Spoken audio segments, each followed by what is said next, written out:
Supercomputer, the bat. The scientists' quest became a little easier after the school discovered that zoograph bats can sense the outside world by sensing sound reflected from objects in front of them. Then the Second World War was going on. Fast fighter planes, submarines and torpedoes were all there. Urgent research was going on everywhere for a new method of detecting enemies. One of the new ideas discovered then was inaudible sounds, called ultrasonic sound. As light waves become narrower and sharper, light becomes invisible to us as infrared, ultraviolet, X-ray, gamma, and rays. Similarly, as sound vibrations become narrower and sharper, they become inaudible sounds inaccessible to the human ear. Human senses and perception work only in one dimension. Beyond that, the infinite light, sound, taste and smell do not reach us. We don't hear a sound like the terrible exhalation that a bat emits from its throat. Because they are inaudible sounds. We classify sound vibrations as mandraswaras.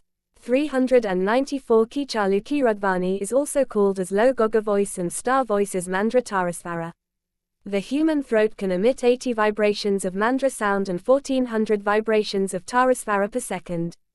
The perceptive capacity of our ears is also within this limit. We cannot hear any sounds beyond this limit.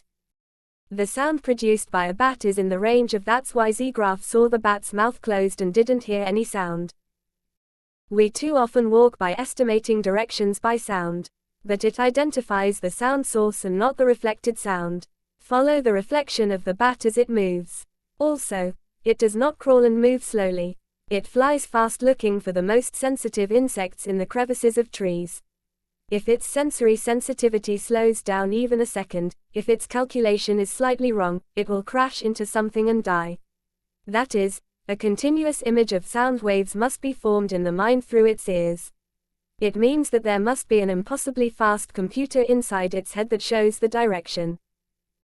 After Zeegraf's research, Griffin, an American scientist, started experimenting on bats with the help of modern equipment. The bats were brought to a machine that detected sound waves. It was soon discovered that the bats chirped several times per minute in a clock-ticking pattern. All these sounds are inaudible waves, audible only to sonic vibration machines.